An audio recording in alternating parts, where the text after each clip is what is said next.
todos los días la Corte Constitucional y la Corte Suprema de Justicia emiten nuevas sentencias que modifican la jurisprudencia, la forma como interpretamos las leyes en Colombia. Mi nombre es Carolina Ávila Coral y en este video de Safety Ya tenemos a un invitado muy especial. Nos acompaña el abogado y docente universitario Enrique Saavedra Valdiri, quien nos va a decir, ¿casa o no casa? ¿Qué diferencia hay entre casar y no casar una sentencia?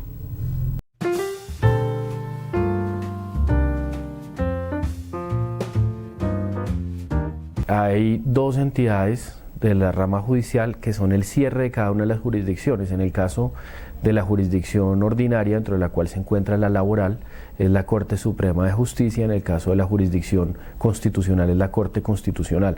Estas dos entidades expiden una jurisprudencia que guía la interpretación de las normas en la respectiva jurisdicción.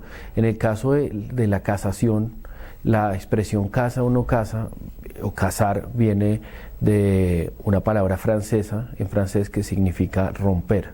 Entonces lo que busca el demandante en casación es romper un fallo o una decisión que ya estaba tomada. Entonces es un recurso extraordinario. Eso hace que no sea, como mucha gente o algunas personas erróneamente creen, una tercera instancia, porque los recursos ordinarios son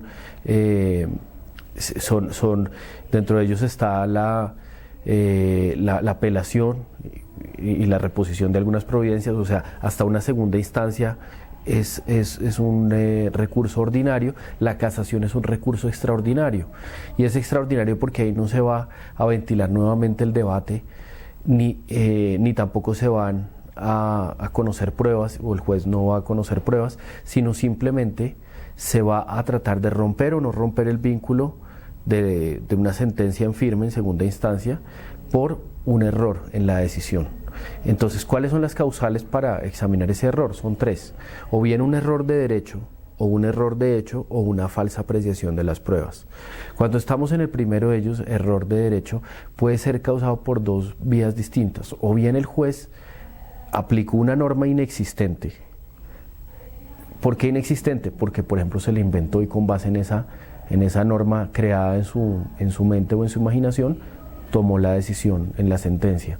O bien sea porque aplicó una norma que se encontraba derogada al momento de emitir el fallo. Esa sería la primera posibilidad, por una aplicación de una norma inexistente o que no está vigente. La segunda, ¿cuál es?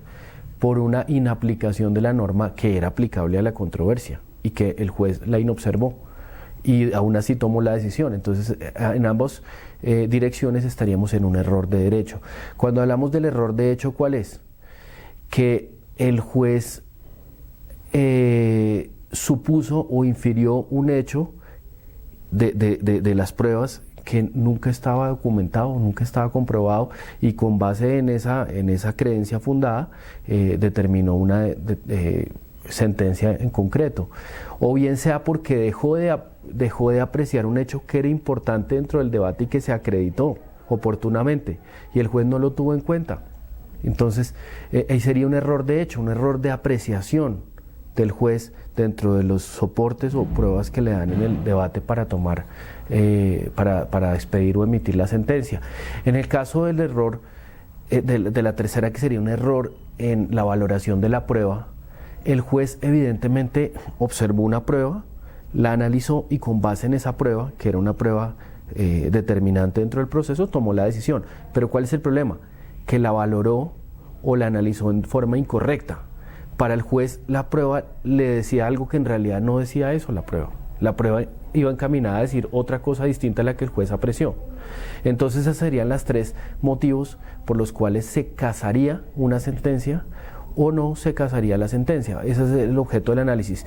¿Qué tenemos que decir? No todas las sentencias de segunda instancia en firme son sujetos o son objeto del recurso de casación. No todas, porque ahí el legislador establece, tanto en el Código General del Proceso como en el Código de Procedimiento Laboral, que ciertos procesos especialmente importantes están sujetos a la casación, bien sea por cuantía, es decir, no todas las pretensiones, sino unas pretensiones de mayor cuantía únicamente, o por la naturaleza. ¿Cuál es el objeto finalmente de la casación? ¿Y por qué solamente está la casación reservada a cierto tipo de procesos y no a todos? Porque lo que quiere el legislador con la casación es establecer jurisprudencia. Entonces le interesan los casos grandes que tengan una instancia extraordinaria de revisión y con base en ello le sirva a los otros jueces como criterio de interpretación. Vamos a suponer que un trabajador quiere interponer una demanda contra su empleador. Entonces, ¿eso va a 3 instancias? No, son 2 instancias. Que el debate ordinario, por eso son las instancias o los recursos ordinarios, se da en una primera instancia y en un juez de segunda instancia que revisa el contenido de la decisión y también las pruebas con base en las cuales se tomó la primera instancia. Ya la casación no es una tercera instancia, sino es un recurso extraordinario, porque el objeto de la revisión que se establece en sede de casación es distinta a la de la segunda instancia. En la segunda instancia, como acabo de decir, se revisa la decisión, se revisa los fundamentos de la decisión y si esa decisión es acorde al derecho como debió haber tomado el juez de primera instancia. En cambio, en la casación no se revisa ni se reabre el debate, ni se vuelve a escuchar a las partes, ni se vuelve a revisar pruebas, salvo en casos muy excepcionales. Lo que se va a revisar es si las 3 causales que acabo de decir, si la decisión se tomó con base en un error de derecho, en un error de hecho o en una falsa apreciación de las pruebas que ya obraron, no nuevas que se vayan a decretar. Okay. Entonces, un trabajador va a poner una demanda contra su empleador por alguna razón, por un accidente de trabajo, porque lo despidió injustamente y demás. Entonces eso va a una primera instancia, que es un juez, ¿cómo se llama? Ordinario. Todo es dentro de la jurisdicción ordinaria, inclusive la casación. Dentro del juez competente de acuerdo con el código, que puede ser en primera instancia de acuerdo con la cuantía, o bien un juez municipal, o bien un juez del circuito laboral. Ok, entonces va al juez laboral. El juez laboral da un fallo, entonces supongamos da a favor del empleador o da a favor del trabajador. Luego, la parte que quede descontenta con el fallo tiene el derecho de impugnar. Y esto lo hace a través de un recurso ordinario, que es el recurso de apelación. Ok, entonces es cuando uno dice apelo, no estoy de acuerdo. Entonces ahí llega a una segunda instancia, que es un juez... Que es un juez superior jerárquico de quien tomó la primera instancia. Entonces, por ejemplo, si en la primera instancia falló un juez laboral municipal, el superior jerárquico sería el juez laboral de circuito. Si la primera instancia fue ante el juez laboral de circuito, el superior jerárquico sería el tribunal, la sala laboral del Tribunal Superior de Distrito Judicial. Ok. Y ahí cuando ya llegues, entonces supongamos, bueno, entonces el tribunal falló otra vez, o a favor del empleador o a favor del trabajador. Y entonces ahí, ¿cómo se llega a la casación? Entonces, finalmente en esa segunda instancia se emite un fallo, una nueva sentencia de segunda instancia, en la cual dice si concede la apelación o no la concede.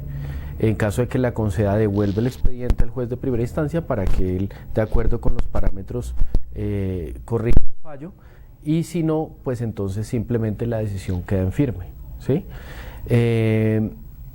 Después de esto, las partes, siempre y cuando la ley, que es el Código de Procedimiento Laboral, contenga que ese proceso está dentro del listado de procesos que son susceptibles de demanda de casación, bien sea por la cuantía o por la naturaleza de la pretensión, las partes tienen un término posterior a la demanda, a la sentencia de segunda instancia, para interponer o no el recurso de casación. Esto implica la oportunidad, porque si yo interpongo una demanda de casación siendo susceptible de casación la sentencia, pero la interpongo fuera del término, pues no sirve. Segundo, esto tiene unos costos económicos, la demanda de casación. Esto se busca hacer para que no todos los que puedan interponer demanda de casación lo hagan, sino verdaderamente los que están interesados, porque no podemos volver la casación a una tercera instancia. Finalmente, ahí es donde ustedes se encuentran en la jurisprudencia que leen, si casa o no casa la sentencia. Entonces, después de valorados todos los soportes del expediente que obró en las instancias, el juez de casación, que es la sala laboral de la Corte Suprema de Justicia, bueno, uno dice la sala laboral la integran varios magistrados, no sé exactamente, entre 5 y 9 magistrados, pero en realidad es un magistrado ponente al que le asignan el reparto de la actuación. El magistrado ponente estudia los soportes del proceso. Que se va a pronunciar si aboca o no aboca conocimiento de la demanda de casación. Puede ser que sea una demanda de casación sobre un objeto que la ley no establece, que sea susceptible de casación, o si no se cumplió los requisitos porque el importe del valor que le cuesta al interesado la casación no se pagó. Si él ve que sí, entonces dice aboco conocimiento, ¿qué hace? Estudia todos los soportes de los fallos a la luz de las causales de casación y del objeto de la casación y finalmente proyecta un fallo. Bueno, aquí hay también la oportunidad también de que se pronuncie la contraparte, ¿no? Entonces le traslada a la parte que no presentó la casación y finalmente establece un proyecto de fallo de casación. Ese fallo de casación lo somete a consideración de la sala, entrega lo que él proyectó y por votación dicen sí, lo aprobamos, nos parece que es un fallo adecuado o puede ser parlamento de voto. O tienen la opción de hacerlo si quieren, que es manifestar las razones por las cuales se distancian de la decisión. Pero entonces la sentencia saldría porque la mayoría de la sala votó a favor. Si la mayoría de la sala vota en contra, porque le parece que no está bien lo que proyectó el magistrado ponente, entonces se lo asignan a otro ponente. Y nuevamente se surte ese proceso hasta que finalmente sale la sala, cuando por votación está de acuerdo en su mayoría, se emite la sentencia de casación. Listo. Entonces, la pregunta es, ¿casa o no casa? Entonces tenemos una sentencia.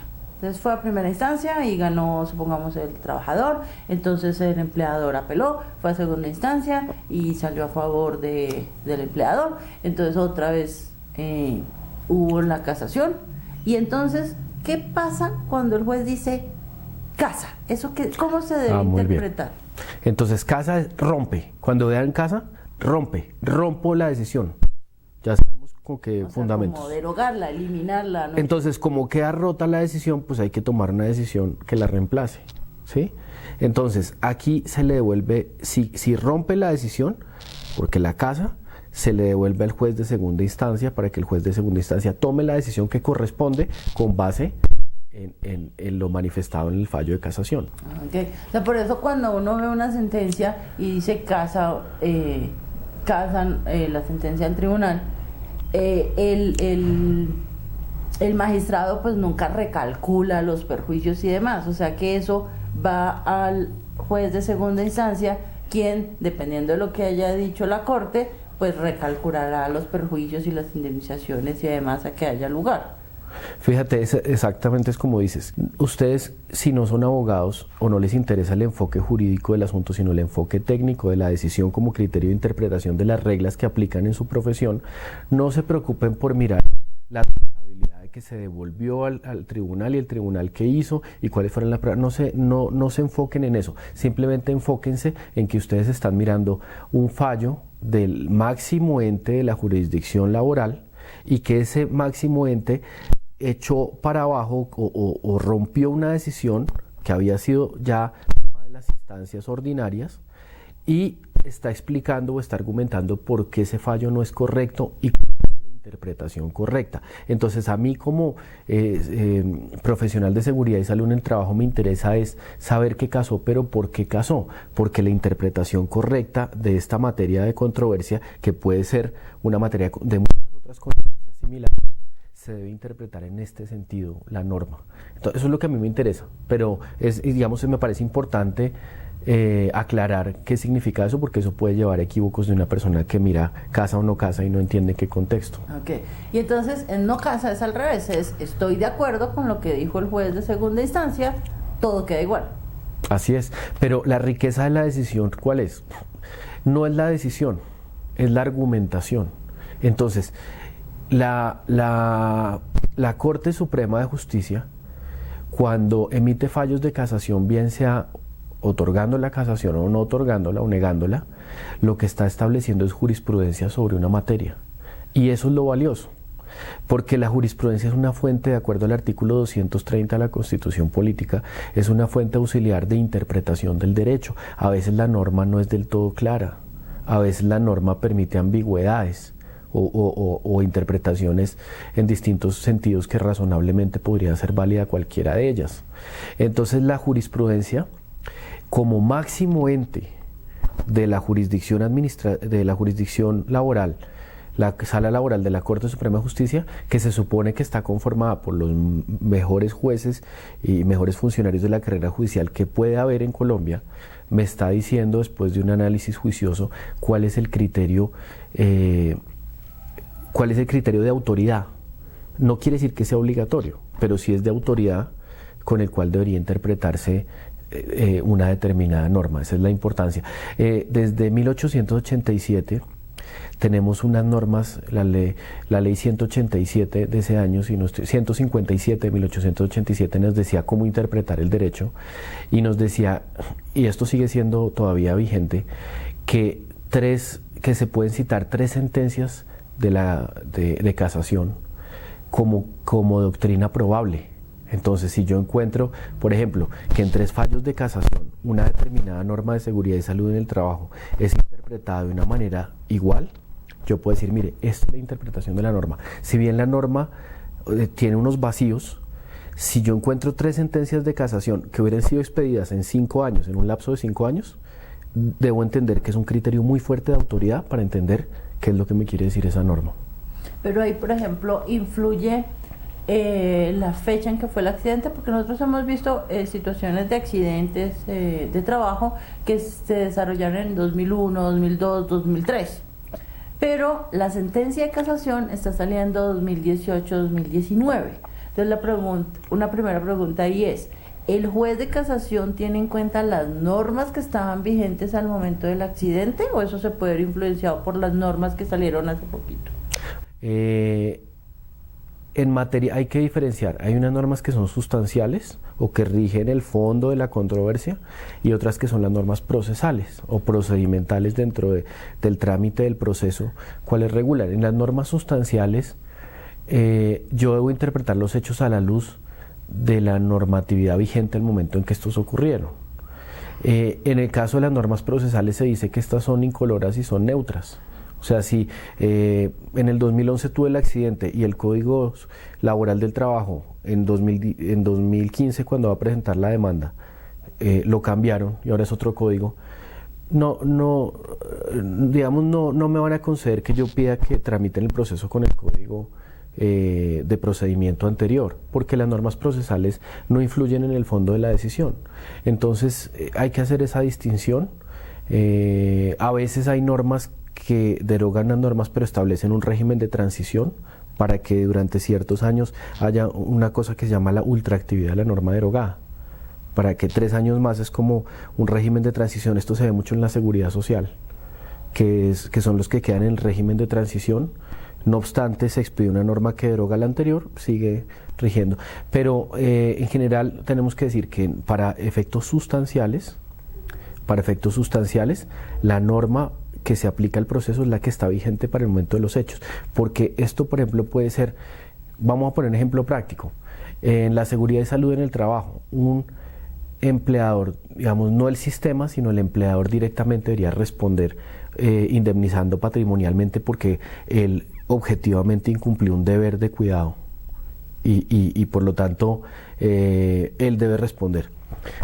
Si esto al momento de causarse el accidente no era una obligación para él y él no estaba descuidando un deber, pues aunque se haya producido el accidente y con posterioridad ya se haya expedido una norma que lo obligaba a tomar precaución en determinado caso o en determinada industria, no se le puede, por supuesto, retroactivamente reconocerle una indemnización o reconocerle una responsabilidad. Okay.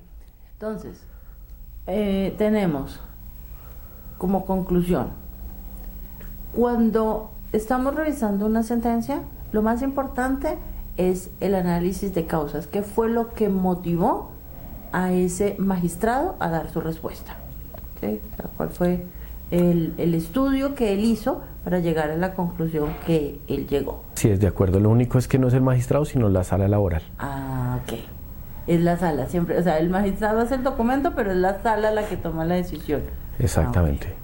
Que no son abogados o para los que empezamos a estudiar derecho los primeros 2 años de carrera, nos perdíamos un poco en saber qué era lo trascendental y qué era lo accidental de una sentencia, de un fallo. La sentencia empieza con la exposición de la competencia del juez, tribunal o sala. Después hace unos antecedentes, después en los antecedentes dice cuál es la decisión de primera instancia, cuál es la decisión de segunda instancia, algunas veces con palabras que confunden. Por ejemplo, dice al juez de primera instancia le dice el juez acuo y a la segunda instancia el ad quem, y eso tiende a confundir un poco. Y luego sí se enfoca de la evaluación de la demanda de casación, del examen de la demanda de casación, después hace un análisis jurídico y termina con la decisión. Lo primero que deben saber es que en la en la sentencia de casación está todo. No miren antecedentes, porque ahí mismo trae los antecedentes de las actuaciones en las dos instancias o en las dos instancias anteriores. El resumen de cuál fue la demanda de casación. Lo segundo, los hechos solamente sirven como para tener contexto, pero los hechos no es en lo que nos debemos enfocar ni en la competencia, sino simplemente en cuál es el objeto de la demanda. Ya sabemos las tres causas de casación. ¿Cuál es el objeto de la demanda? ¿Se está demandando por cuál? ¿Por error de derecho, por apreciación de la prueba? Error de derecho, ¿por qué fue? Porque se creó una norma inexistente con base en la cual se falló, o porque se dejó de aplicar una norma existente que era aplicable. Si es error de hecho, lo mismo, porque se supuso un hecho que no existía, o porque se dejó de considerar un hecho que era relevante para la decisión y no se tomó en cuenta. Y si es por la falsa apreciación de las pruebas, ¿cómo están diciendo que se debieron haber apreciado y cómo se apreciaron? Entonces miren solo eso, y luego la discusión jurídica de si procede o no procede la casación, porque ahí es donde habla sobre la norma, cuál es el sentido de la norma, cuál es la interpretación de la norma y qué fue lo que el juez entendió. Entonces, eso es lo que importa para un saludista, entender la interpretación de esa norma y no perderse en el proceso en particular, porque la función del recurso extraordinario de la casación no es, fíjate, no es tanto concederle la verdad al proceso, aunque es importante, sino unificar la jurisprudencia. Es lo que más le importa al legislador. Muchísimas gracias, Enrique. Muchas gracias a ti por la invitación.